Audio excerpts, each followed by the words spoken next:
Hello students, welcome to Panchajanya IAS. ನಾನು ನವೀನ್ ಕುಮಾರ್. ಇವತ್ತಿನ the Hindu ಪತ್ರಿಕೆಯ ವಿಶ್ಲೇಷಣೆಗೆ ನಿಮ್ಗೆಲ್ರಿಗೂ ಸ್ವಾಗತ.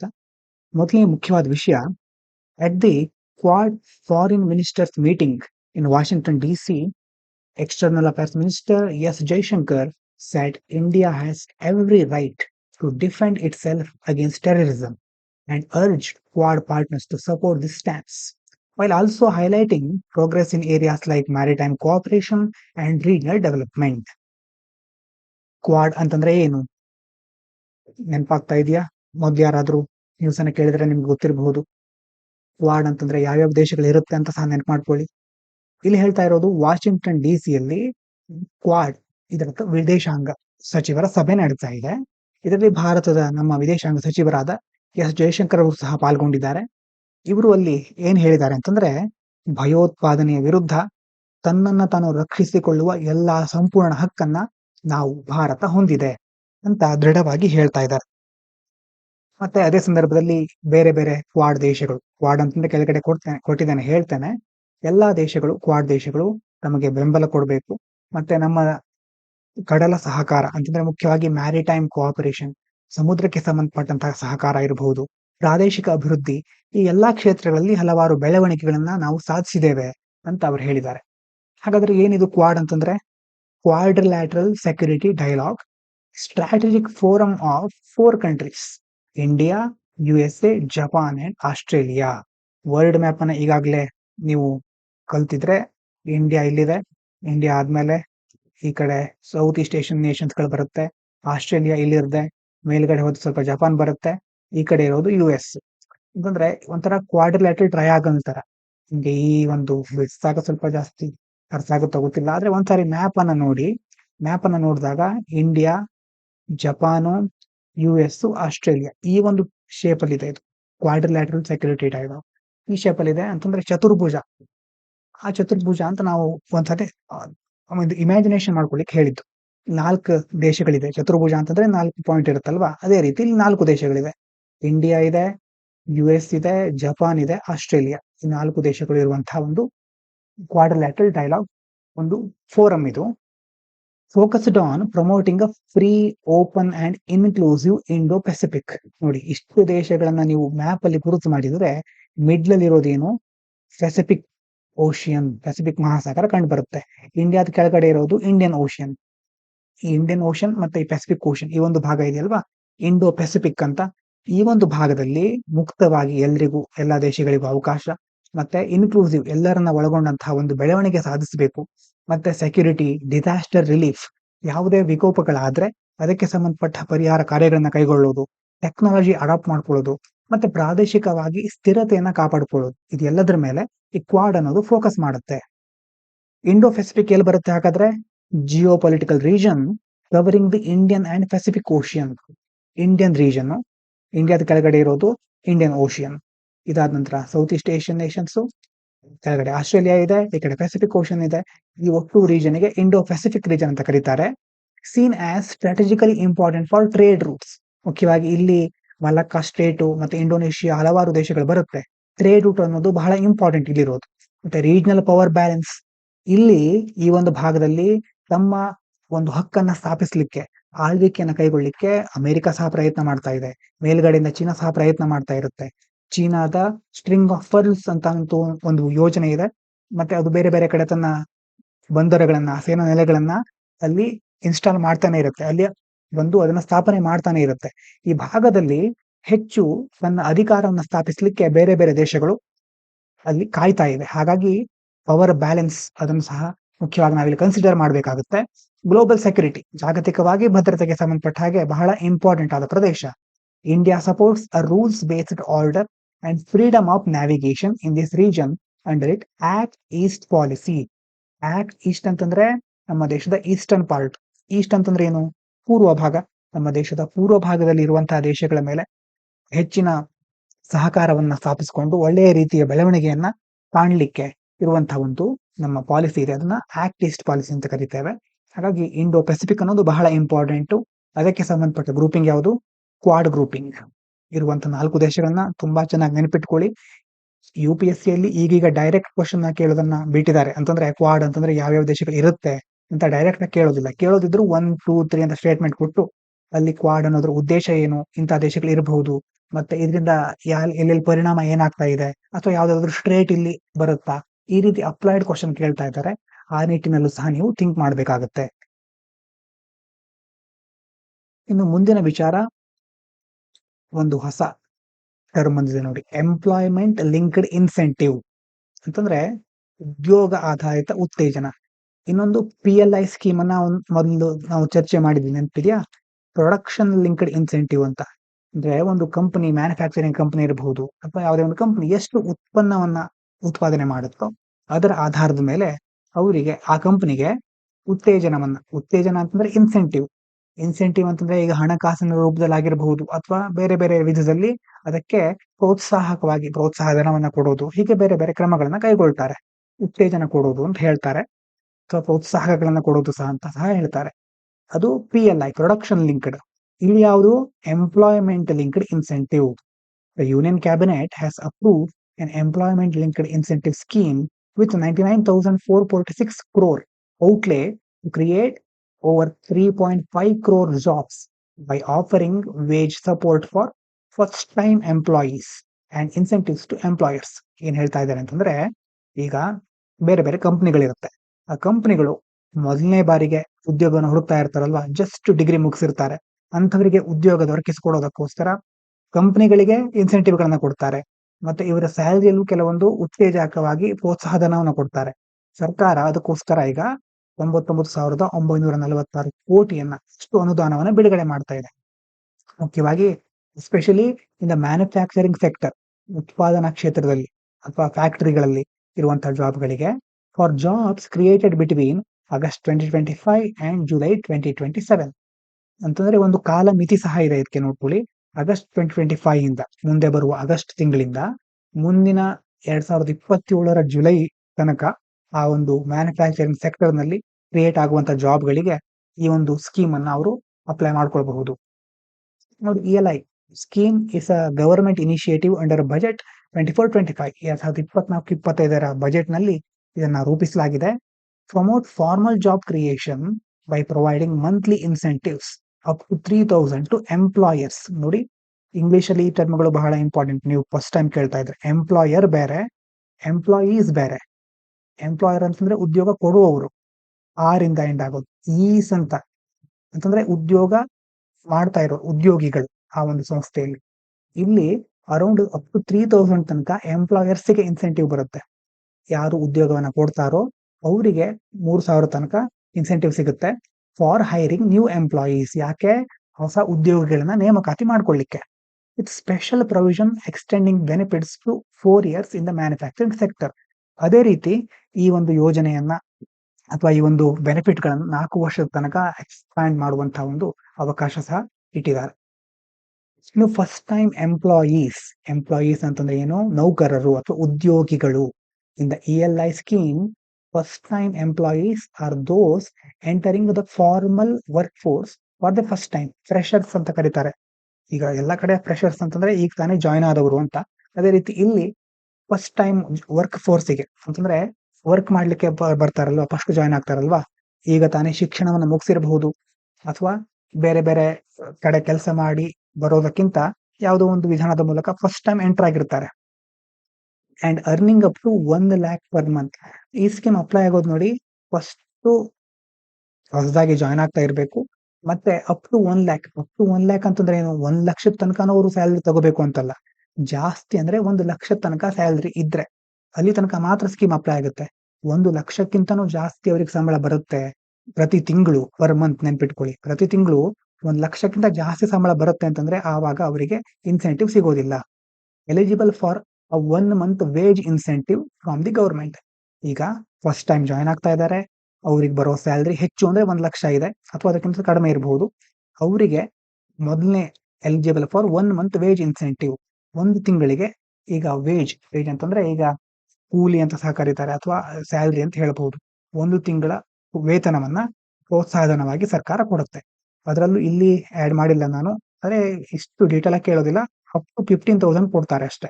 ಅಂದ್ರೆ ತುಂಬಾ 1 ಲಕ್ಷ ತನಕ ಕೊಡ್ತಾರ ಅಂತಂದ್ರೆ ಹಾಗಲ್ಲ, ಅಪ್ ಟು 15,000 ಕೊಡ್ತಾರೆ ಅಂತ ನ್ಯೂಸ್ ಇದೆ. ಇಷ್ಟು ಅವರಿಗೆ ಇನ್ಸೆಂಟಿವ್ ತರ ಕೊಡ್ತಾರೆ extra. Encouraging inclusion and youth employment. ಹಾಗಾಗಿ ಜಾಸ್ತಿ ಯುವಕರು ನಿರುದ್ಯೋಗದ ಸಮಸ್ಯೆನ ಅನುಭವಿಸ್ತಾ ಇದಾರಲ್ವಾ, ಹಾಗಾಗಿ ಅದಕ್ಕೋಸ್ಕರ ಈ ಸ್ಕೀಮ್ ಅನ್ನ ತರ್ತಾ ಇದ್ದಾರೆ. ನಿರುದ್ಯೋಗದ ಸಮಸ್ಯೆ ಅಂತ ನೀವು ಮೇನ್ಸ್ ಅಲ್ಲಿ ಎಸ್ಸೆಗಳಲ್ಲಿ ಬರಿಬೇಕಾದ್ರೆ ಈ ಸ್ಕೀಮ್ ಅನ್ನ ಮೆನ್ಷನ್ ಮಾಡಬಹುದು. ಮತ್ತೆ ಮತ್ತೊಂದು ಅಂಶ ಇತ್ತು ಇದರಲ್ಲಿ, ಅಂತಂದ್ರೆ ಕನಿಷ್ಠ 6 ತಿಂಗಳಾದ್ರೂ ಅವ್ರು ವರ್ಕ್ ಮಾಡ್ಬೇಕು, ಅವಾಗ ಇನ್ಸೆಂಟಿವ್ ಸಿಗುತ್ತೆ ಅನ್ನುವಂತಹ ಒಂದು ಪಾಯಿಂಟ್ ಸಹ ಇದರಲ್ಲಿ ಬರುತ್ತೆ. ಇದಾದ ನಂತರ ಮುಂದೆ a deadly blast at Sigachi Industries Pharma unit in Hyderabad killed 36 workers, highlighting safety lapses during the manufacturing of microcrystalline cellulose.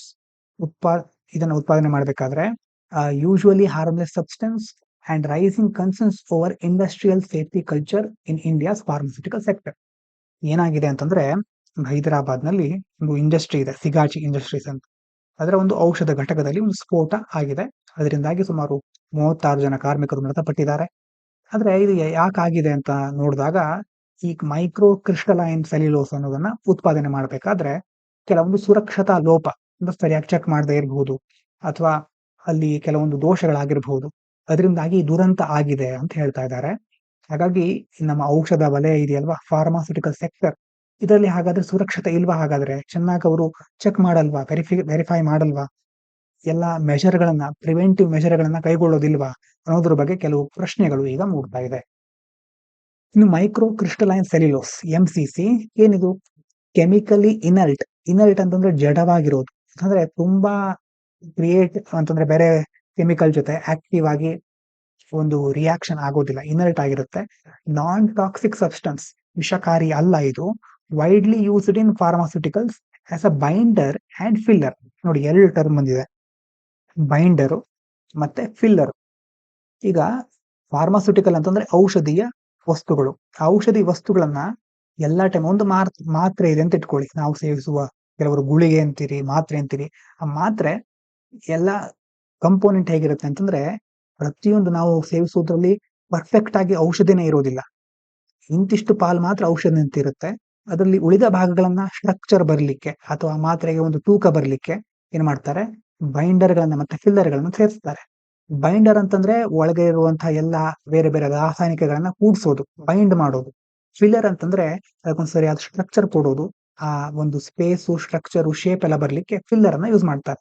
ಇಲ್ಲಿ ಬೈಂಡರ್ ಮತ್ತೆ ಫಿಲ್ಲರ್ ಆಗಿ ಯಾವ್ದನ್ನ ಯೂಸ್ ಮಾಡ್ತಾ ಇದ್ರು? ಮೈಕ್ರೋ ಕ್ರಿಸ್ಟಲೈನ್ ಸೆಲ್ಯುಲೋಸ್ ಆತರ ಯೂಸ್ ಮಾಡ್ತಾರೆ, ನೆನ್ಪಿಟ್ಕೊಳ್ಳಿ ಇದನ್ನ.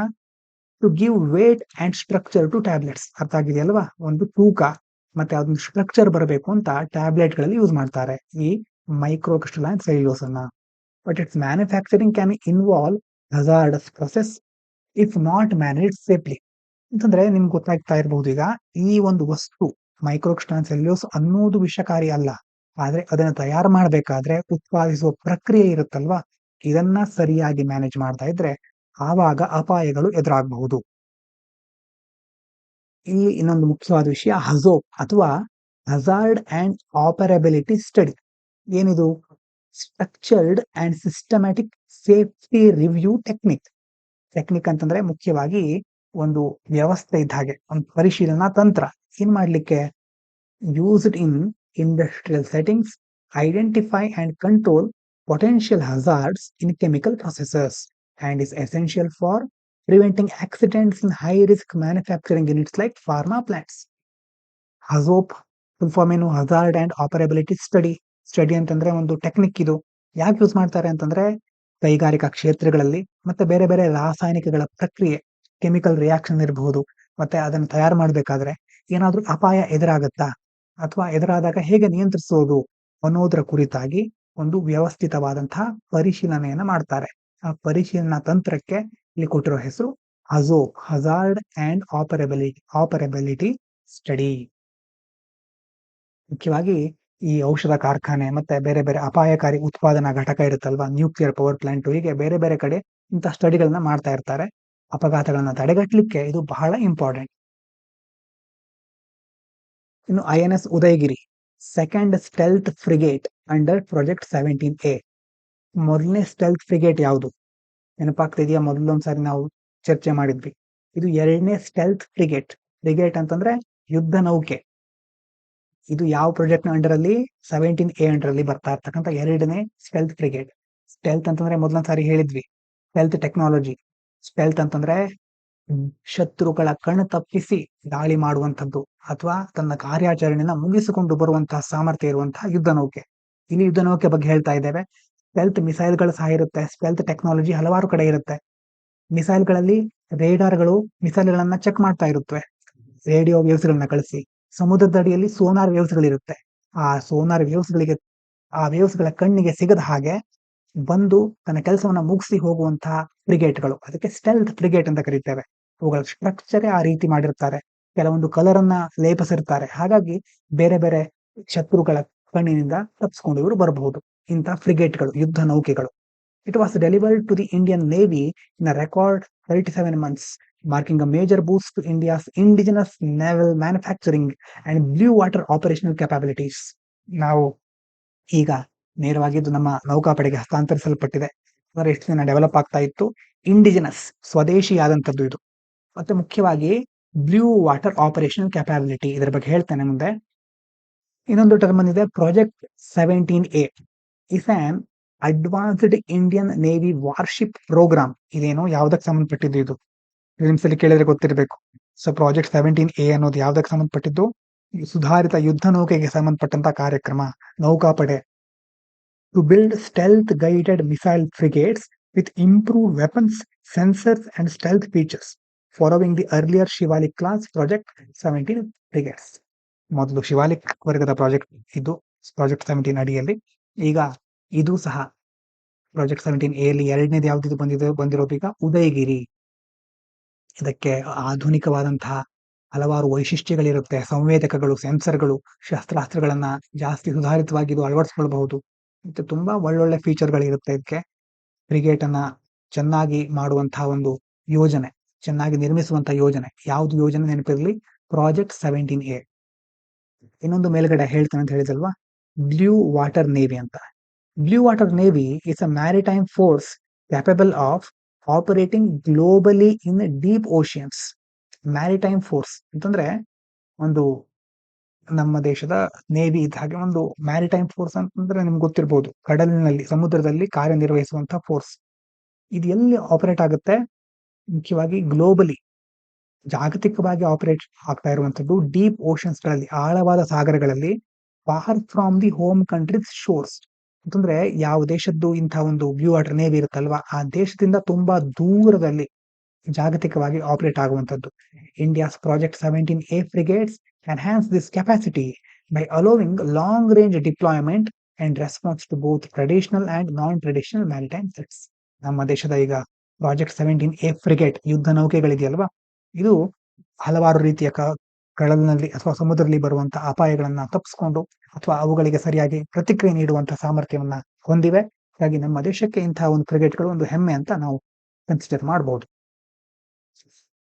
ಇನ್ನು recent study in Karnataka's upper Arkavathi water shed reveals a ಡೀಪನಿಂಗ್ ground water crisis caused by excessive borewell drilling into hard rock terrain, lowers the water table, disrupts the local hydrology, and threatens long-term drinking water access.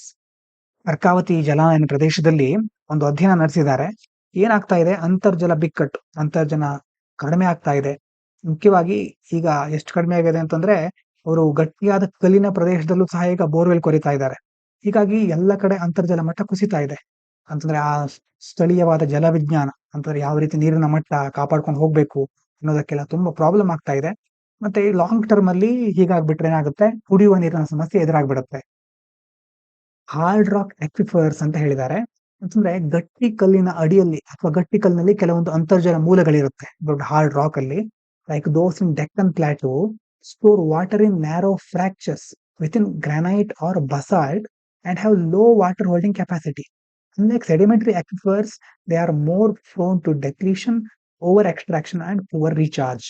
ಈಗ hard rock ನಲ್ಲಿ ಇರುವಂತಹ ಈಗ ಡೆಕ್ಕನ್ ಪ್ರಸ್ಥಭೂಮಿಯಲ್ಲೆಲ್ಲ ಇದೆ ಇಂಥದ್ದು. Granite ಅಥವಾ basalt ನಲ್ಲಿ ಏನಾಗುತ್ತೆ? ಕಿರುದಾದ ಬಿರುಕಿರುತ್ತೆ ಕಲ್ಲುಗಳ ನಡುವೆ, ಅದರಲ್ಲಿ ನೀರು ಸಂಗ್ರಹ ಆಗಿರುತ್ತೆ. ಈಗ ಅಂಡರ್ ವಾಟರ್ ಎಕ್ಸ್ಟ್ರಾಕ್ಷನ್ ಮಾಡ್ತಾ ಇದ್ದಾರೆ ಅಂತರ್ಜಲವನ್ನ. ಅಲ್ಲೂ ಇಂತಹ ರಾಕ್ ಗಳಲ್ಲಿ ಇರುವುದನ್ನ ಎಕ್ಸ್ಟ್ರಾಕ್ಟ್ ಮಾಡ್ಬಿಟ್ರೆ ಏನಾಗ್ಬಿಡುತ್ತೆ? ಮುಂದೆ ಅಂತರ್ಜಲ ಬತ್ತು ಹೋಗುತ್ತೆ. ಮತ್ತೆ ಆ ಕಲ್ಲಿನ ಸಾಮರ್ಥ್ಯ, ನೀರ್ ಹಿಡಿದಿಟ್ಟುಕೊಳ್ಳೋ ಸಾಮರ್ಥ್ಯ ಸಹ ಕಡಿಮೆ ಆಗ್ತಾ ಹೋಗುತ್ತೆ. ಮತ್ತೆ ಮರಳುಗಲ್ಲಿನ ಮೂಲಗಳಿಗಿಂತ ಬೇರೆ ಮೂಲಗಳಿಗೆ ಹೋಲಿಸಿದ್ರೆ ಇದು ಬಹಳ ವೇಗವಾಗಿ ಬತ್ತು ಹೋಗುತ್ತೆ ಇಂತಹ ಹಾರ್ಡ್ ವಾಟರ್ ಅಕ್ವಿಫರ್ಸ್ ಅಂತ ಇಲ್ಲಿ ಹೇಳ್ತಾ ಇದ್ದಾರೆ. Jal Jeevan Mission. Jal Jeevan Mission is a flagship central government scheme aiming to provide piped water supply to every rural household by 2024. But studies show that without addressing groundwater overuse and poor recharge, infrastructure alone cannot ensure long-term water sustainability. ಏನರ್ಥ ಆಯ್ತು ನಿಮ್ಗೆ? Jal Jeevan mission ಅಂತ ಇದೆ. ಅದು ಕೇಂದ್ರ ಸರ್ಕಾರದ ಯೋಜನೆ, ಬಹಳ ಮುಖ್ಯವಾದಂತಹ ಯೋಜನೆ. ಅದರ ಉದ್ದೇಶ ಏನು? ಪ್ರತಿ ಮನೆಗೂ ರೂರಲ್ ಹೌಸ್ ಹೋಲ್ಡ್ಗೆ ಏನ್ ಮಾಡೋದು, ಪೈಪ್ಡ್ ವಾಟರ್ ಸಪ್ಲೈ, ಪೈಪ್ನ ಮೂಲಕ ಅಂತಂದ್ರೆ ನಳ ಇರಬಹುದು, ನೀರನ್ನು ಒದಗಿಸುವಂತ ಗುರಿ ಅನ್ನ ಹಮ್ಮಿಕೊಂಡಿರುವಂತ ಯೋಜನೆ ಅದು. ಆದ್ರೆ ಇವರು ಜಸ್ಟ್ ಇನ್ಫ್ರಾಸ್ಟ್ರಕ್ಚರ್ ಮೇಲೆ, ಪೈಪ್ನ ಮೇಲೆ ಅಥವಾ ನೀರನ್ನ ಒದಗಿಸುವ ಸೌಲಭ್ಯಗಳ ಮೇಲೆ ಮಾತ್ರ ಫೋಕಸ್ ಮಾಡ್ತಾ ಇದ್ದಾರೆ. ಆದ್ರೆ ನೀರಿನ ಮೂಲ ಇದೆಯಲ್ವಾ, ಅದ್ರ ಮೇಲೆ ಇನ್ನೂ ಫೋಕಸ್ ಮಾಡಬೇಕಾದ ಅವಶ್ಯಕತೆ ಇದೆ. ಈಗ ಗ್ರೌಂಡ್ ವಾಟರ್ ಇರಬಹುದು ಅಥವಾ ನೀರಿನ ಬೇರೆ ನದಿ, ಕೆರೆ ಅಥವಾ ಸರೋವರ ಮತ್ತೆ ಬೇರೆ ಎಲ್ಲಾ ಮೂಲಗಳಲ್ಲಿ ನೀರಿನ ಒಂದು ಮಟ್ಟವನ್ನು ಹೇಗೆ ಕಾಪಾಡ್ಕೊಳ್ಬೇಕು, ಅದ್ರ ಮೇಲೆ ಫೋಕಸ್ ಮಾಡದೇ ಇದ್ರೆ, ಎಷ್ಟು ಇನ್ಫ್ರಾಸ್ಟ್ರಕ್ಚರ್ ಮೇಲೆ ಮಾತ್ರ ಫೋಕಸ್ ಮಾಡಿದ್ರೆ ಏನಾಗ್ಬಿಡುತ್ತೆ, ಲಾಂಗ್ ಟರ್ಮ್ ಅಲ್ಲಿ ನೀರಿನ ಸುಸ್ಥಿರತೆ ಖಚಿತಪಡಿಸ್ಕೊಳ್ಳಿಕ್ ಆಗೋದಿಲ್ಲ, ನೀರ್ ಸಿಗುತ್ತೆ ಅನ್ನೋದೇ ಡೌಟು ಅಂತ ಅಧ್ಯಯನಗಳು ಹೇಳ್ತಾ ಇವೆ. ಮತ್ತೆ ಮುಖ್ಯವಾಗಿ ಹೇಳಿರೋದು ಅತಿಯಾಗಿ ಬಳಕೆ ಮಾಡೋದು, ಮತ್ತೆ ಮರುಪೂರಣ, ರೀಚಾರ್ಜ್ ಮಾಡೋದು. ನೀರು ನೋಡಿ, ಜಗತ್ನಲ್ಲಿ ನೀರು ವಿಚಿತ್ರ ಅಂತಂದ್ರೆ, ನಾವು ನೀರನ್ನ ಬಳಸ್ತೇವೆ, ನೀರು ಬಳಸಿ ಮತ್ತೆ ಭೂಮಿಗೆ ಹೋಗುತ್ತೆ. ಹಾಗಾದ್ರೆ ನೀರಿನ ಒಟ್ಟು ಲೆವೆಲ್ ಒಂದೇ ತರ ಇರ್ಬೇಕಲ್ವಾ? ಮತ್ತೆ ಅಂತರ್ಜಲಕ್ಕೆ ಹೋದಾಗ ಅದು ಸೇಮ್ ಆಗುತ್ತಲ್ವಾ ಅಂತ ಕೆಲವೊಂದ್ ಸಾರಿ ಅನ್ಸುತ್ತೆ. ಆದ್ರೆ ಯಾವಾಗ ನಾವು ಕೆಮಿಕಲ್, ಸೋಪು, ಡಿಟರ್ಜೆಂಟ್ ಗಳನ್ನ ಯೂಸ್ ಮಾಡ್ತೀವೋ ಆವಾಗ ಈಗ ಹೋಗುವಂತ ಅಂತರ್ಜಲಕ್ಕೆ ಅದು ಕರೆಕ್ಟ್ ಆಗಿ ಹೋಗಿ ಸೇರೋದಿಲ್ಲ, ಬೇರೆ ಬೇರೆ ಕಡೆ ವಿಘಟನೆ ಸರಿಯಾಗಿ ಆಗೋದಿಲ್ಲ, ನಮಗೆ ಆ ಒಂದು ಶುದ್ಧವಾದ ಅಂತರ್ಜಲ ಸಿಕ್ಕೋದಿಲ್ಲ ಮತ್ತೆ. ಹಾಗಾಗಿ ಇದರಲ್ಲಿ ಎನ್ವೈರ್ಮೆಂಟ್ ಅಥವಾ ಬೇರೆ ಬೇರೆ ಕಡೆ ಡೀಟೇಲ್ ಆಗಿ ನೋಡ್ತೀರಿ ಇದನ್ನ. ಹಾಗಾಗಿ ನಾವು ಯೂಸ್ ಮಾಡುವಂತ ನೀರು ಯೂಸ್ ಮಾಡಿದ ಮೇಲೆ ಮೊದಲಿನ ಒಂದು ಪರಿಶುದ್ಧತೆನ ಇಟ್ಕೊಳ್ಳೋದಿಲ್ಲ. ಹಾಗಾಗಿ ಅದು ಆಮೇಲೆ ವೇಸ್ಟ್ ಆಗ್ಬಿಡುತ್ತೆ. ಆಮೇಲೆ ವೇಸ್ಟ್ ಪ್ರೊಸೆಸಿಂಗ್ ಟೆಕ್ನಾಲಜಿಗಳು ಇರುತ್ತೆ, ಅದು ಸಹ ಕೆಲವೊಂದು ಹಂತದ ನಂತರ ಅದು ಸಹ ಕೆಲಸ ಮಾಡೋದನ್ನ ನಿಲ್ಲಿಸ್ಬಿಡುತ್ತೆ. ಹಾಗಾಗಿ ನಮ್ಮ ನೀರಿನ ಸುಸ್ಥಿರತೆಯನ್ನ ಕಾಪಾಡ್ಕೊಳ್ಳೋದು ನಮ್ಮ ಕೈಲೇ ಇರುತ್ತೆ, ಅದರ ಕಡೆ ನಾವು ಗಮನ ಕೊಡಬೇಕು. ಇನ್ನು ಈ ಕ್ವಶನ್ ಇದೆ ನೋಡಿ, which of the following statements best describes primary objective and nature of the quadrilateral security dialogue. ಇದರ ಆನ್ಸರ್ ಕೊಟ್ಟಿಲ್ಲ, ನೀವೇ ಆನ್ಸರ್ ಮಾಡ್ಬೇಕು. ಕ್ವಶನ್ 1 ಅಂತ ಹಾಕಿ ಕಮೆಂಟ್ ಮಾಡಿ ನೋಡಿ. ಆಪ್ಷನ್ ನೋಡಿ ಯಾವ ಆಪ್ಷನ್ ಕರೆಕ್ಟ್ ಅಂತ ಕಮೆಂಟ್ ಮಾಡಿ. Quad primarily focus on military alliances to counter specific regional powers, the strong emphasis on joint military intervention ಅಂತ ಮೊದಲನೇ option. Quad aims to establish multilateral free trade agreement across the Indo-Pacific region, prioritising economic integration over security concerns. ಮೂರನೇದು ನೋಡಿ, quad is a strategic forum of 4 countries, India, USA, Japan, Australia, focused on promoting free, open, inclusive Indo-Pacific region through cooperation in diverse areas, security, disaster relief, technology. ನಾಲ್ಕನೇದು, Quad's main objective is to provide financial aid and infrastructure development loans exclusively to smaller island nations in the Pacific Ocean. ಯಾವ್ದಿರ್ಬೋದು answer comment ಮಾಡಿ. ಇದಾದ ನಂತರ ಇವತ್ತಿನ ಮುಂದಿನ question ನೋಡೋಣ. With reference to the employment linked incentive, ನೆನಪಾಗ್ತಾ ಇದೆ ಆವಾಗ ಹೇಳಿದ್ದು. Consider the following statement. Scheme offers wage support only to first time employers earning below 1 lakh per annum. ಎಷ್ಟು 1 lakh ಅಂತ ನಿಮ್ಗೆ ನೆನಪಾಗ್ತಾ ಇರಬಹುದು, ಪರ್ ಆನಮ್ ಅಂತ ಕೊಟ್ಟಿದ್ದಾರೆ. ಥಿಂಕ್ ಮಾಡಿ. Incentives under the scheme can extend up to 4 years only for jobs created between August 2025 July 2027. ಹೌದಾ? ಈ ಒಂದು ಅವಧಿಯಲ್ಲಿ ಕ್ರಿಯೇಟ್ ಆದಂತ ಜಾಬ್ಗಳಿಗೆ ಅಪ್ಲೈ ಆಗುತ್ತೆ. ಅದನ್ನ ಆಮೇಲೆ ಅವರು 4 yearsಗೆ ಎಕ್ಸ್ಟೆಂಡ್ ಮಾಡಬಹುದು. ಆದ್ರೆ ಜಾಬ್ ಕ್ರಿಯೇಟ್ ಆಗಿರೋದು ಈ ಒಂದು ಅವಧಿಯಲ್ಲಿ ಆಗಿರಬೇಕು. Scheme is aligned with budget 24-25, specifically targets formal job creation in the manufacturing sector. ಎಷ್ಟು ಸ್ಟೇಟ್ಮೆಂಟ್ ಕರೆಕ್ಟ್ ಹಾಗಾದ್ರೆ? ಓನ್ಲಿ 2. ಒಂದನೇದು ಇನ್ಕರೆಕ್ಟ್. ಯಾಕೆ? 1 lakh per annum. Per annum ಅಂತಂದ್ರೆ ವಾರ್ಷಿಕವಾಗಿ 1 ಲಕ್ಷ ಆದಾಯ ಅಂತ ಹೇಳಿಲ್ಲ ಅವರು. 1 lakh ಪರ್ ಮಂತ್, ಪ್ರತಿ ತಿಂಗಳಿಗೆ 1 ಲಕ್ಷದಷ್ಟು ಅಥವಾ ಅದಕ್ಕಿಂತ ಕಡಿಮೆ ಇರಬೇಕು ಅಂತ ಹೇಳಿದ್ದಾರೆ, ನಾಟ್ ಪರ್ ಆನಮ್. ಹಾಗಾಗಿ ಒಂದನೇದು ಇನ್ಕರೆಕ್ಟ್, ಎರಡನೇದು ಮೂರನೇದು ಕರೆಕ್ಟ್. ಮೂರನೇದು, consider the following statement in the context of industrial safety in the pharmaceutical sector. Microcrystalline cellulose, though chemically inert and non toxic, may pose risk during manufacturing if safety protocols are ignored. ಇದು inert ಹೌದು, non toxic ಹೌದು. ಆದ್ರೆ manufacturing ಮಾಡ್ಬೇಕಾದ್ರೆ ಏನಾದ್ರೂ ಸ್ವಲ್ಪ mistake ಆದ್ರೆ, ಸ್ವಲ್ಪ ದೋಷಗಳು ಕಂಡು ಬಂದ್ರೆ, ಸೇಫ್ಟಿ ಪ್ರೋಟೋಕಾಲ್ಗಳು ಇಗ್ನೋರ್ ಮಾಡಿದ್ರೆ ದೊಡ್ಡ ರಿಸ್ಕ್ ಎದುರಾಗಬಹುದು ಅಲ್ವಾ? Use of hazard and operability study HAZOP ಅಂತ ಹೇಳ್ತೇವೆ. Is primarily limited to nuclear and defence related industries, not commonly applied in pharmaceutical manufacturing. ನೋಡಿ, ಈ ತರ ಕ್ವಶನ್ಗಳು ಕೆಲವೊಂದ್ಸಾರಿ ಸ್ಟೇಟ್ಮೆಂಟ್ಗಳು ಬಂದಾಗ ನಾಟ್ ಕಾಮನ್ಲಿ ಅಪ್ಲೈಡ್ ಅಂತ ಬಂದಾಗ ನೀವು ಬಹಳ ಕೇರ್ಫುಲ್ ಆಗಿ ಅಬ್ಸರ್ವ್ ಮಾಡ್ಬೇಕಾಗುತ್ತೆ. ಇಲ್ಲೇನ್ ಹೇಳ್ತಾ ಇದ್ದಾರೆ, ಕೇವಲ ನ್ಯೂಕ್ಲಿಯರ್ ಮತ್ತೆ ಡಿಫೆನ್ಸ್ ಸೆಕ್ಟರ್ ನಲ್ಲಿ ಮಾತ್ರ ಇದನ್ನು ಯೂಸ್ ಮಾಡ್ತಾರೆ ಅಂತ ಹೇಳ್ತಾ ಇದ್ದಾರೆ. ಫಾರ್ಮಾಸ್ಯೂಟಿಕಲ್ ಅಲ್ಲಿ ಅಷ್ಟೇನು ಕಂಡು ಬರೋದಿಲ್ಲ ಹೇಳ್ತಾ ಇದ್ದಾರೆ. ನೋಡಿ, ಥಿಂಕ್ ಮಾಡಿ. Recent blasted Sigachi Industries has raised systemic concerns about safety culture in India's pharma sector. ಹೌದಾ? ಎಷ್ಟು ಕರೆಕ್ಟ್ ಹಾಗಾದ್ರೆ? Only 2, 1 and 3 are correct. ಮೊದಲನೇದು ಕರೆಕ್ಟು, ಮೂರನೇದು ಕರೆಕ್ಟು, ಎರಡನೇದು ಇನ್ಕರೆಕ್ಟ್. ಯಾಕೆ? ನೋಟ್ಸ್ ಅಲ್ಲಿ ಎಕ್ಸ್ಪ್ಲಿಸಿಟ್ ಆಗಿ ನಾವು ಮೆನ್ಷನ್ ಮಾಡಿದ್ದೇವೆ. HAZOP is essential in pharma plants. Pharmaceutical ಔಷಧೀಯ ಪ್ಲಾಂಟೇಶನ್ ಗಳಲ್ಲೂ ಸಹ ಇದು ಎಸೆನ್ಷಿಯಲ್, ಬಹಳ important. It is not limited to nuclear or defence sector. ಕೇವಲ ಅಣು ವಿಭಾಗಕ್ಕಾಗಿರಬಹುದು, ರಕ್ಷಣಾ ವಿಭಾಗದಲ್ಲಿ ಮಾತ್ರ ಇದು ಲಿಮಿಟ್ ಆಗಿಲ್ಲ, ಅಲ್ಲಿ ಮಾತ್ರ ಇದು ಮಿತಿಯನ್ನು ಹೊಂದಿಲ್ಲ, ಬೇರೆ ಕಡೆನೂ ಸಹ ಇದನ್ನು ಯೂಸ್ ಮಾಡ್ತಾರೆ. With reference to Project 17A and India's naval capabilities, consider the following statements. Project 17A frigates are successors to Shivalik class frigates with enhanced stealth and weaponry. ಮೊದಲನೇದು, INS Udayagiri's rapid delivery under Project 17A contributes to India's indigenous manufacturing as well as global maritime presence. Blue Water Navy focuses exclusively on safeguarding nation's territorial waters through short range operations. ಎಷ್ಟು correct ಇದರಲ್ಲಿ? Only 2 correct. 1 and 2 are correct. ಮೂರನೇದು incorrect. ಯಾಕೆ? Blue water navies operate globally, ಜಾಗತಿಕವಾಗಿ ಕಾರ್ಯನಿರ್ವಹಿಸುವಂತದ್ದು, not just within territorial waters. ಕೇವಲ ದೇಶದ ಒಂದು ಪ್ರಾದೇಶಿಕವಾದಂತಹ ಸಾಗರದ ಮಿತಿಯಲ್ಲಿ ಇದು ಕಾರ್ಯನಿರ್ವಹಿಸುವುದಿಲ್ಲ. ಅದರ expansion beyond the territorial waters ಇರುತ್ತೆ. ಹಾಗಾಗಿ ಅದನ್ನ ಸರಿಯಾಗಿ ಅರ್ಥ ಮಾಡ್ಕೊಂಡಿದ್ದೀರಿ ಅಂತ ಅನ್ಕೊಳ್ತೇನೆ. ವೊಕ್ಯಾಬುಲರಿ ನೋಡೋಣ. In a small village resources but often paltry. ಒಂದು ಸಣ್ಣ ಹಳ್ಳಿಯಲ್ಲಿ ಅಲ್ಲಿನ ಸಂಪನ್ಮೂಲಗಳು ಪಾಲ್ಟ್ರಿ ಅಂತಂದ್ರೆ ಸ್ವಲ್ಪ ಟೈನಿ, ಇನ್ಸಿಗ್ನಿಫಿಕೆಂಟ್, ತುಂಬಾ ಸಂಪನ್ಮೂಲಗಳು ಇರಲಿಲ್ಲ. Making life a conundrum for many. Conundrum ಅಂತಂದ್ರೆ ಏನು? ಕಾನಂಡ್ರಮ್ ಅಂತಂದ್ರೆ ಪಜಲ್, ಡೈಲೆಮಾ, ಪ್ರಾಬ್ಲಮ್. ಇಲ್ಲೊಂದು ಸಮಸ್ಯೆ ಎದುರಾಗಿದೆ, ಸಮಸ್ಯೆ ಇದೆ ಅಂತ ಹೇಳ್ತಿರ್ತಾರಲ್ವಾ, ಹಾಗೆ ಕಾನಂಡ್ರಮ್. ಹಾಗಾಗಿ making life a conundrum for many, ತುಂಬಾ ಜನರಿಗೆ ಬದುಕೋದು ಕಷ್ಟ ಆಗಿತ್ತು. Local community decided to strive for better opportunities. ಅಲ್ಲಿರುವಂತಹ ಸ್ಥಳೀಯ ಸಮುದಾಯ ಏನ್ ಡಿಸೈಡ್ ಮಾಡಿದೆ ಅಂತಂದ್ರೆ, ಇನ್ನಷ್ಟು ಉತ್ತಮ ಅವಕಾಶಗಳಿಗೋಸ್ಕರ ಕಾಯೋಣ. ಸ್ಟ್ರೈವ್ ಅಂತಂದ್ರೆ ಹೋರಾಡೋಣ, ಪ್ರಯತ್ನ ಮಾಡೋಣ ಅಂತ ಅಲ್ಲಿನ ಸ್ಥಳೀಯ ಸಮುದಾಯ ಡಿಸೈಡ್ ಮಾಡ್ತು. They knew they couldn't abet those who wanted to just sit back. ಮತ್ತೆ ಅವ್ರಿಗೆ ಗೊತ್ತಿತ್ತು ಏನು ಅಬೆಟ್ ಅಂತಂದ್ರೆ ಏನು? ಪ್ರಚೋದಿಸೋದು, ಬೆಂಬಲಿಸೋದು. ಯಾರು ಸುಮ್ಮನೆ ಕುತ್ಕೊಂಡಿರ್ತಾರಲ್ವಾ, ಅವರಿಗೆ ಬೆಂಬಲಿಸ್ಕೊಂಡು ಏನು ಪ್ರಯೋಜನ ಇಲ್ಲ. ನಾವು ಹೋರಾಡ್ಲೇಬೇಕು, ಕಷ್ಟಪಡ್ಲೇಬೇಕು. Everyone had to work together. ಎಲ್ರೂ ಸೇರಿ ಹೆಚ್ಚು ಕೆಲಸ ಮಾಡಬೇಕು. Enormity of the challenge was clear. Enormity ಅಂತಂದ್ರೆ ಏನು? ಅಗಾಧತೆ, ಬೃಹತ್ತತೆ ಅಂತಂದ್ರೆ ದೊಡ್ಡ ಕಷ್ಟ ಬಂದಿದೆ ಅನ್ನೋದು ಎಲ್ಲರಿಗೂ ಕ್ಲಿಯರ್ ಆಗಿತ್ತು. But their determination was even greater. ಆದ್ರೆ ಅವರ ಒಂದು ಡಿಟರ್ಮಿನೇಷನ್, ಛಲ, ತಾಕತ್ತಿದೆಯಲ್ವಾ, ಅದು ಇನ್ನಷ್ಟು ದೊಡ್ಡದಾಗಿತ್ತು. ಎಷ್ಟು ಇವತ್ತಿನ ಮುಖ್ಯವಾದ ವಿಚಾರಗಳು. ಎಲ್ಲರಿಗೂ ಧನ್ಯವಾದಗಳು. ಇದು ಪಾಂಚಜನ್ಯ IAS.